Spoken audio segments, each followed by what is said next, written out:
Je suis originaire de Drummondville, ville natale que j'aime et que j'ai toujours beaucoup de plaisir à retrouver et que je vais retrouver le 15 septembre pour mon spectacle à la Maison des Arts de Drummondville.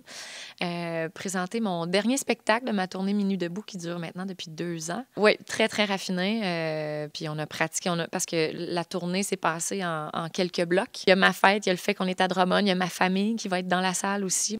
J'ai tellement de fun avec mes boys sur le stage que pour vrai, ça va être un beau moment. Je pense que je nous offre un beau cadeau et au public et à moi parce que ça va me faire autant plaisir probablement qu'aux gens qui ont décidé de pas de sacrifier leur soirée, mais de passer la soirée en notre compagnie. Oui, ça fait 50 ans maintenant que la Maison des Arts existe. Quand j'étais petite, je me rappelle, j'ai vraiment des souvenirs d'avoir fait, d'être venue sur la scène, en fait, faire... J'étais avec la chorale Gospel Angels, qu'on connaît très bien ici à Drummond. On faisait des spectacles ici. Puis je me souviens de... Bien, c'est sûr que ça sentait l'odeur de la piscine, mais je veux dire, il y a une odeur caractéristique dans chaque théâtre.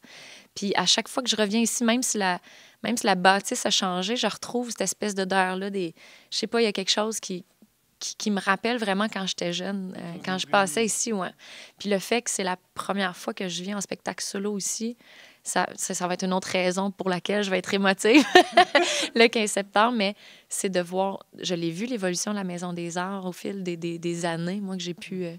de mon vivant, en fait, de ce que j'ai pu voir à travers les années. Puis moi, je suis vraiment fière de ce que ça devient, cette maison-là. Voilà, moi, je suis vraiment très honorée qu'on m'ait invitée à faire partie de la programmation cette année particulièrement.